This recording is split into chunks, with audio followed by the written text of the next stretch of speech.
नमस्कार जय जगन्नाथ शुभ सकाळ आज हूँ 2 जून सोमवार आसतु आज दिन मुख्य खबर उपर नजर पकाइबा वीडियो देखा आगु वीडियो को लाइक कर चैनल को सब्सक्राइब करदे। आसला प्रथम खबर ओमफेड दुग्ध चाषी मुख्यमंत्री मोहन चरण माझी बड़ घोषणा। ओमफेड दुग्ध चाषी लिटर पिछा 3 टंका अधिक पाइबे। खाउटी वृद्धि होगा 4 टंकार 2 टंका सरकार बहन करेंगे। राज्य सरकार यही अर्थ बहन करेंगे मुख्यमंत्री मोहन चरण माझी। द्वारा राज्य में 2,50,000 दुग्ध चाषी उपकृत हेबे।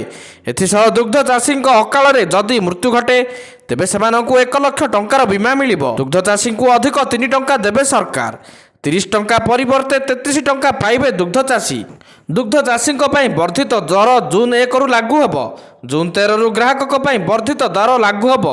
एथिरे प्राय 2.5 लाख गोपालक हेबे लाभवान। परवर्ती खबर यूक्रेन रूसियार 2टी विमान घाटी उपर एक बड़ ड्रोन आक्रमण करिछि। जड़े रूसिया अधिकारी यूक्रेन रो आक्रमण को स्वीकार करिसंती। एही आक्रमण रे अति कम रे 3 जनक मृत्यु होइतिबा आशंका करा जाउछि। आक्रमण स्थान प्रबल धुआं उठिबा देखा जाउछि एवं लोकक मध्यरे आतंक खेली जाइछि।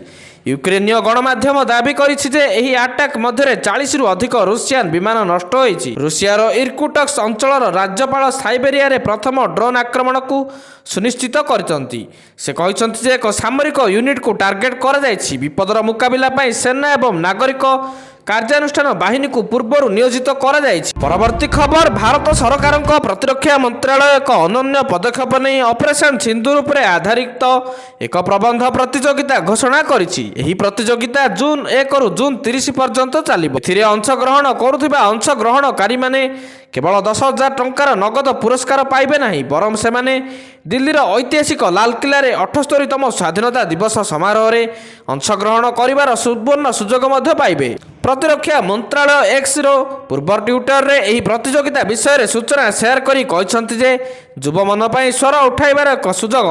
ऑपरेशन सिंदूर आतंकवाद विरुद्ध रे भारतर नीति को पुनः परिभाषित करिबो। ई विषय रे हिंदी किंबा इंग्रजी रे एक प्रबंध लिखंतु एवं प्रतियोगितार एक अंश हुंतु। परवर्ती खबर चारिआडे बढ़ी चली मद कारबार जहाँकि सीधासलख भाव में आमर सामाजिक जीवन और आर्थिक विकास को प्रभावित करुछि। तेणु एथिरे केमिति ब्रेक लागिबो सेथिपई आगकु हेबाकु जाउछि बड़ आंदोलन। गाँठू सहर सबुठी मदुआंक संख्या बढ़िबारे लागिछि। अति सहजरे और हाथ बाहांतारे मिलुथिबा जे जोठी पाइला मद पिउछंती। मदरु राजस्व आदाय बढ़ुथिबारु एहाकु बंद करिबा पई सरकार साहस जुटाई पारु नाहांती। विधानसभा रे मंत्री रखिथिबा तथ्य अनुसार 2014 रे राजस्व आदाय जेतिकी थिला 2024 रे 3 गुण बढ़िछि। सूचनायोग्य जे मुख्यमंत्री शनिवार दिन बेआईन निशा कारोबार उपरे रोक लागिबो बोली कहिथिले जहाको स्वागत करिसंती निशा निवारण कर्मी। एथिसह निशा कारोबार बंद पाई पदक्षेप नेबाकू आह्वान दैछंती। एभली स्थिति रे नुआ अबकारी नीति रे निशा कारोबार रोकिबाकू की पदक्षेप नेउछंती ताहा उपरे समस्तक नजर रहिछि। परवर्ती खबर आगामी 7 दिन पर पाणीपाग स्थिति पूर्वानुमान करी प्रेस रिलीज जारी करिछि आंचलिक पाणीपाग केन्द्र।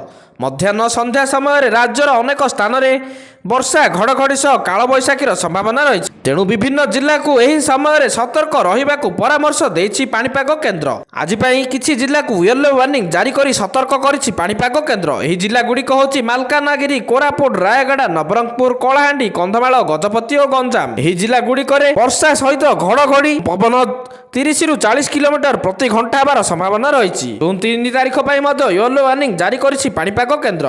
परवर्ती खबर श्रीमंदिर उपरे ड्रोन उड़िबा वीडियो भाइराल प्रसंग। श्रीमंदिर प्रशासन पक्षर सिंहद्वार थाना रे एतला दियागला। मामला रुजु पर खूब शीघ्र कार्यानुष्ठान नेबाकू पुलिस प्रशासन पक्षर प्रतिश्रुति दिया जाइछि। श्रीमंदिर उपरे ड्रोन उड़िबा वीडियो भाइराल होबा पर तीव्र प्रतिक्रिया प्रकाश पाई। बड़ देउलर सुरक्षा को नहीं प्रश्न उठी। तेबे सांघातिक कथा होछि श्रीमंदिर रे ड्रोन जड़े चुनरा सेवायत उड़ाइथिबा अभियोग होइछि। परवर्ती खबर अनुष्का यादव सह प्रेम संपर्क में रही सोशल मीडिया पोस्ट करने पर चर्चा रही तेजप्रताप यादव।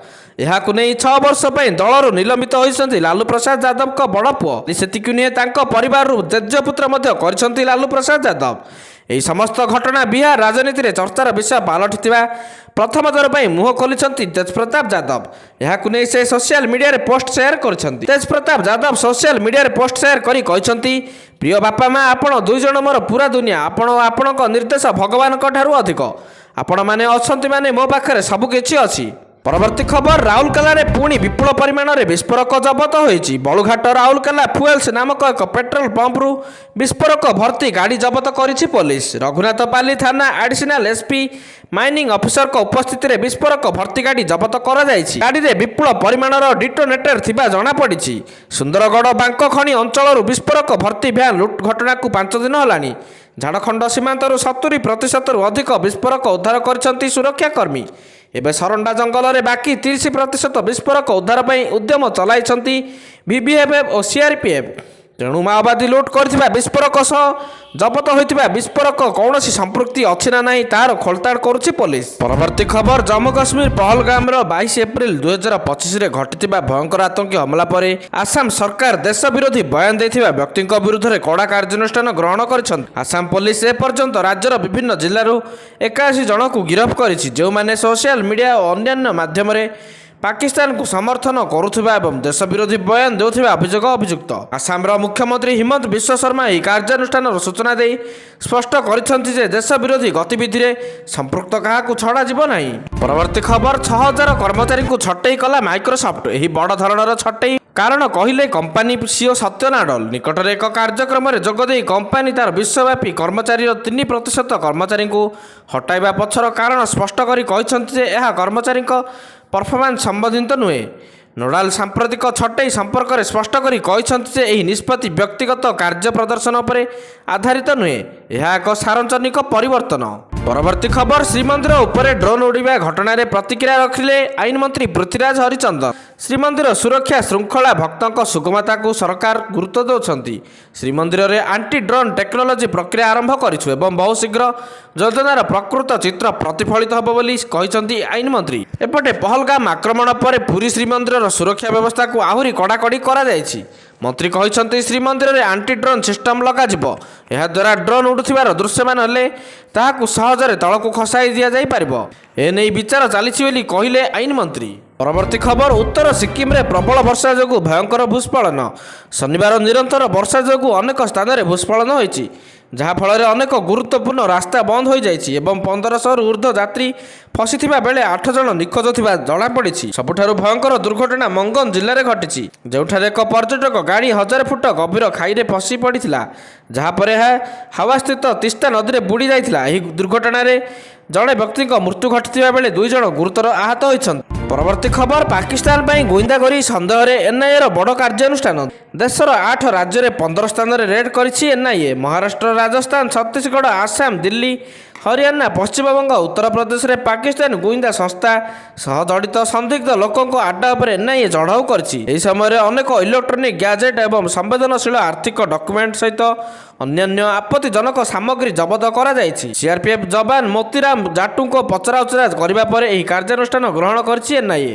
ପରବର୍ତ୍ତୀ ଖବର ଓଡ଼ିଶାରେ ଅଦାଲତର ମାମଲାଗୁଡ଼ିକର ବିପୁଳ ବକେୟା ହ୍ରାସ କରିବା ପାଇଁ ଏକ ଉଚ୍ଚାକାଂକ୍ଷୀ ପଦକ୍ଷେପ ନେଇ ରାଜ୍ୟ ସରକାର ଅପରାଧିକ ମାମଲାଗୁଡ଼ିକର ପବ୍ଲିକ୍ ପ୍ରୋସିକ୍ୟୁଟର ଏବଂ ଅତିରିକ୍ତ ପବ୍ଲିକ୍ ପ୍ରୋସିକ୍ୟୁଟର ମାନଙ୍କ ପାଇଁ ଏକ ନୂଆ ଷ୍ଟାଣ୍ଡାର୍ଡ ଅପରେଟିଂ ପ୍ରୋସିଜର ପ୍ରବର୍ତ୍ତନ କରିଛନ୍ତି। ଏହି ଉଦ୍ୟମର ଲକ୍ଷ୍ୟ ହେଉଛି ଅନାବଶ୍ୟକ ବିଚାର ସ୍ଥଗିତ ହ୍ରାସ କରି ବର୍ଷ ବର୍ଷ ଧରି ବିଚାର ବ୍ୟବସ୍ଥାରେ ଅଟକି ରହିଥିବା ବିଚାର ପ୍ରକ୍ରିୟାକୁ ଶୀଘ୍ର କରିବା। ମାର୍ଚ୍ଚ ମାସରେ ଓଡ଼ିଶା ବିଧାନସଭାରେ ଉପସ୍ଥାପିତ ତଥ୍ୟ ଅନୁଯାୟୀ ହାଇକୋର୍ଟ ସମେତ ବିଭିନ୍ନ ଅଦାଲତ ପ୍ରାୟ 20,87,347 ମାମଲା ବିଚାରାଧୀନ ରହିଛି।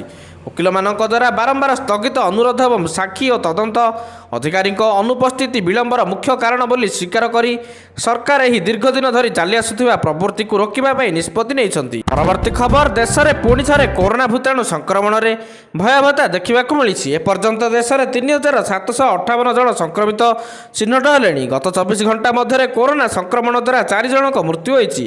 ଏହି ସୂଚନା କେନ୍ଦ୍ର ପରିବାର ଓ ସ୍ୱାସ୍ଥ୍ୟ କଲ୍ୟାଣ ବିଭାଗ ଦେଇଛି। ସ୍ୱାସ୍ଥ୍ୟ ମନ୍ତ୍ରାଳୟର ରିପୋର୍ଟ ମୁତାବକ ସବୁଠାରୁ ଅଧିକ ସଂକ୍ରମିତ କେରଳରୁ ଚିହ୍ନିତ ହୋଇଛନ୍ତି। କେରଳରେ 1336 ଜଣ ସଂକ୍ରମିତ ଚିହ୍ନଟ ହୋଇଛନ୍ତି।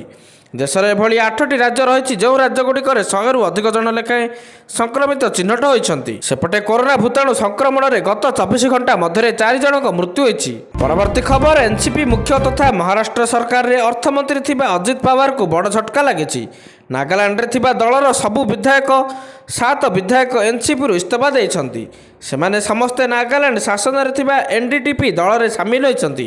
ନାଗାଲାଣ୍ଡର ମେଣ୍ଟରେ ସରକାର କରିଥିବା ଏନ୍ଡିଟିପିକୁ ଏବେ ଏକାକୀ ବହୁମତ ମିଳିଛି। ନାଗାଲାଣ୍ଡରେ ମୋଟ 60 ବିଧାୟକ ଆସନ ଥିବାବେଳେ ଏନ୍ଡିପିପି ପାଖରେ 25 ଜଣ ବିଧାୟକ ଥିଲେ। ଏବେ ଏହି 7 ଜଣ ମିଶିବା ପରେ ଏନ୍ଡିପିପି 32 ଜଣ ବିଧାୟକଙ୍କ ସମର୍ଥନ ହାସଲ କରିଛି। ପରବର୍ତ୍ତୀ ଖବର, ଜେଲ୍ ଗଲେ କୁବେର ମନ୍ତ୍ରୀ ବୈକୁଣ୍ଠନାଥ ଷଡ଼ଙ୍ଗୀ। ଗିରଫ ପରେ ତାଙ୍କୁ ବିଚାର ବିଭାଗୀୟ ହାଜତକୁ ପଠାଇ ଦିଆଯାଇଛି। ଆୟଠୁ ଅଧିକ ସମ୍ପତ୍ତି ଠୁଳ ଅଭିଯୋଗରେ ଗ୍ରାମ୍ୟ ଉନ୍ନୟନ ବିଭାଗର ମୁଖ୍ୟ ଯନ୍ତ୍ରୀ ବୈକୁଣ୍ଠନାଥ ଷଡ଼ଙ୍ଗୀଙ୍କୁ ଅନୁଗୁଳ ସ୍ୱତନ୍ତ୍ର ଭିଜିଲାନ୍ସ କୋର୍ଟରେ ହାଜର କରାଯାଇଛି। ଜାମିନ ନାମଞ୍ଜୁର ହେବାରୁ ସେଠାରୁ ତାଙ୍କୁ ଅନୁଗୁଳ ବିଚାର ବିଭାଗୀୟ ହାଜତକୁ ପଠାଇ ଦିଆଯାଇଛି। ଆସନ୍ତା 10 ତାରିଖ ପର୍ଯ୍ୟନ୍ତ ବିଚାର ବିଭାଗୀୟ ହାଜତରେ ରହିବେ ବୈକୁଣ୍ଠନାଥ।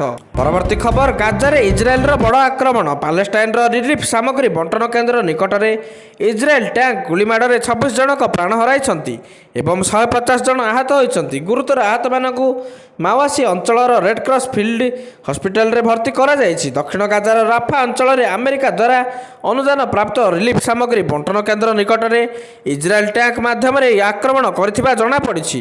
ଗାଜା ହ୍ୟୁମାନିଟାରିଆନ୍ ଫାଉଣ୍ଡେସନ ଦ୍ୱାରା ପରିଚାଳିତ ଏକ ରିଲିଫ୍ କେନ୍ଦ୍ର ନିକଟରେ ସ୍ଥାନୀୟ ସମୟ ସକାଳ 4:30ରେ ଅଲ୍ ଅଲମ୍ ସ୍କୋୟାର ନିକଟରେ ଖାଦ୍ୟ ଓ ଔଷଧ ସଂଗ୍ରହ କରିବାକୁ ଭିଡ଼ ଜମା ହୋଇଥିଲା।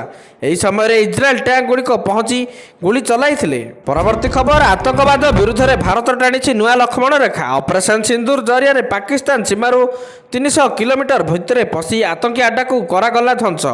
ପ୍ରତ୍ୟେକ ଥର ଭାରତ ମିତ୍ରତାର ହାତ ବଢ଼ାଉଥିବା ବେଳେ ଶତ୍ରୁର ଆଚରଣ କରିଆସିଛି ପାକିସ୍ତାନ। ବର୍ତ୍ତମାନ ଭାରତ ନିଜର ରଣନୀତିକୁ ବଦଳାଇଛି। ଦେଶର ସାର୍ବଭୌମତ୍ୱ ଓ ଅଖଣ୍ଡତା ଉପରେ ଆକ୍ରମଣ ହେଲେ ଏହାର ପ୍ରଚଣ୍ଡ ଜବାବ ଦେବାକୁ ପଣ କରିଛି ଭାରତ। ସିଙ୍ଗାପୁରରେ ଅନୁଷ୍ଠିତ ସାଙ୍ଗ୍ରି ଲା ଡାଏଲଗ୍ 2025ରେ ପାକିସ୍ତାନକୁ ଏଭଳି କିଛି କଡ଼ା ଭାଷାରେ ପାକିସ୍ତାନକୁ ଚେତାଇଛନ୍ତି ସିଡିଏସ୍ ଅନିଲ ଚୌହାନ। ଆଜିର ଶେଷ ଖବର, ଖୁବ୍ ଶୀଘ୍ର ବିହାର ବିଧାନସଭା ନିର୍ବାଚନ ପାଇଁ ତାରିଖ ଘୋଷଣା ହୋଇପାରେ। ତା ପୂର୍ବରୁ ବିହାର ରାଜନୀତିରେ ଉଷ୍ମତା ବଢ଼ିବାରେ ଲାଗିଛି। ଉଭୟ ଏନ୍ଡିଏ ଓ ମହାମେଣ୍ଟ ଭିତରେ ଫାଟ ଧୀରେ ଧୀରେ ସ୍ପଷ୍ଟ ହେବାରେ ଲାଗିଛି।